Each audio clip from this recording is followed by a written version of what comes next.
हाय। सो हम लोग इधर एक फिजिक्स का मोशन का प्रॉब्लम का सॉल्यूशन देखेंगे। तो इसमें क्वेश्चन है the velocity time graph of an ascending passenger lift is given below. What is the acceleration of the lift? पहला पार्ट है during the first 2 second, second part है between second and the 10 second, third part है during the last 2 second. तो ये graph हम लोगों को दिया गया था, ठीक है। ये ग्राफ हमारे पास दिया हुआ है। इसमें ये चालू हो रहा है 0 से, पहुंच रहा है 4.6 मीटर पर सेकेंड तक। उसके बाद वो कुछ टाइम तक उसी 4.6 मीटर पर सेकेंड वेलोसिटी से मूव कर रहा है। उसके बाद उसका वेलोसिटी डिक्रीज होकर 0 हो जा रहा है। तो हम लोग क्या माने, ये इनिशियल पॉइंट को एक पॉइंट ए मान लिए 2 सेकेंड में, फिर उसका वेलोसिटी है उस पॉइंट को बी मान लिए 10 सेकेंड में, उसका वेलोसिटी को पी माने 12 सेकेंड में, उसका वेलोसिटी को क्यू मान लिए।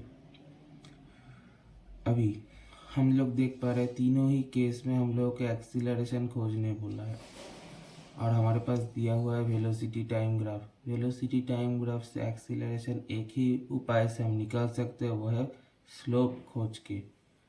तो slope of the velocity time graph gives acceleration, ठीक है। वेलोसिटी टाइम ग्राफ का स्लोप है वही हमको एक्सीलरेशन देता है। तो कुल मिला के मतलब है ये जो ग्राफ है, इस ग्राफ का स्लोप हम लोगों को खोजना है।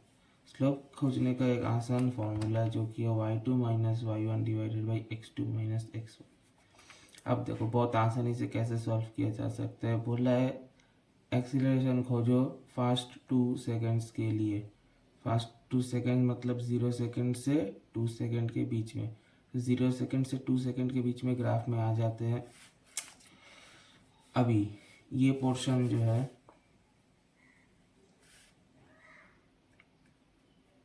ग्राफ का, ये वाला ही शो कर रहा है 0 सेकेंड से 2 सेकेंड तक। तो ये वाला जो ग्राफ का पोर्शन है, इसमें जो लाइन बन रहा है उसका स्लोप हम लोगों को खोजना है।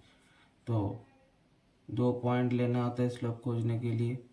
उन दोनों पॉइंट्स का कोऑर्डिनेट्स लिखना पड़ता है। ये वाला पॉइंट जो ए है वो ओरिजिन पे लाई कर रहा है, इसलिए उसका कोऑर्डिनेट हुआ 0,0। जो पॉइंट बी है वो लाई कर रहा है 2,4.6 पे, क्योंकि 2 है उसका एक्स कोऑर्डिनेट और 4.6 है उसका वाई कोऑर्डिनेट। तो ए और बी 2 पॉइंट हमको मिल गया।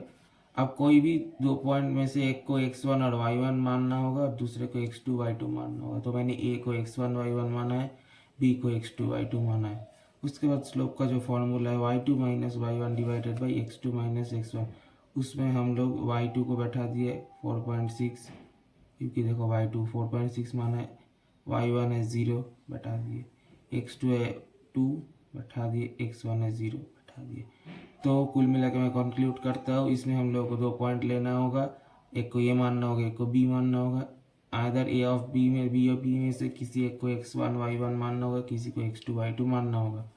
तो मैंने ए को x1 y1 माना है, ए का कोऑर्डिनेट्स को और बी का कोऑर्डिनेट्स को x2 y2 माना है। उसके बाद नॉर्मल स्लोप का फॉर्मूला यूज़ किया है।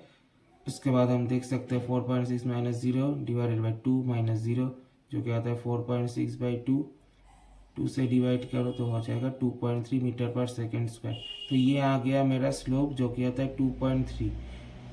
हमने इसके यूनिट लिखा है मीटर पर सेकेंड स्क्वायर, क्योंकि मैंने बोला वेलोसिटी टाइम ग्राफ का स्लोप हमको एक्सीलरेशन देता है और एक्सीलरेशन की यूनिट होता है मीटर पर सेकेंड स्क्वायर। तो पहले 2 सेकेंड के लिए ये जो ग्राफ है इसका जो स्लोप है वो है 2.3 मीटर पर सेकेंड स्क्वायर। अब ये आता है सेकेंड पार्ट में। सेकेंड पार्ट में बोलता है, तो इस क्वेश्चन के सेकेंड पार्ट में देख रहा है, बोलना चाहता है कि सेकेंड और 10 सेकेंड के बीच में कितना आएगा मेरा एक्सीलरेशन। तो सेकेंड से मतलब 2 सेकेंड से 10 सेकेंड के बीच में हम लोगों को एक्सीलरेशन खोजना है। तो 2 सेकेंड से 10 सेकेंड के बीच में हम लोग देख रहे हैं एक स्ट्रेट लाइन बना है जो कि parallel to the X axis है।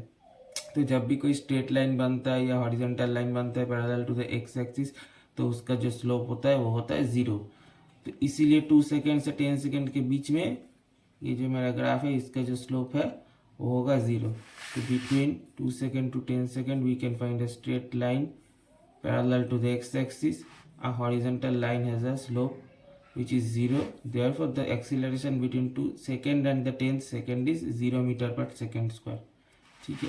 अब थर्ड पार्ट में आते हैं, उसमें पूछता है ड्यूरिंग द लास्ट 2 सेकेंड कितना था मेरा एक्सीलरेशन।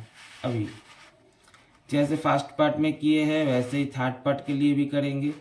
हम लोग 2 पॉइंट्स मान लिए हैं लास्ट 2 सेकेंड के बीच में। एक पॉइंट को नाम दिया है पी, एक पॉइंट का नाम दिया है क्यू। एक पी है एक क्यू है। पी वाला जो पॉइंट है उसका कोऑर्डिनेट है 10, 4.6। क्यू कोऑर्डिनेट जो उसका नाम है 12, 0। पी पॉइंट को मैंने x1 y1 माना, क्यू पॉइंट को x2 y2 माना। उसके बाद हम लोग फिर से स्लोप का फॉर्मूला यूज़ करते हैं, y2 minus y1 divided by x2 minus x1। y2 मेरा कितना है, y2 मेरा 0 है।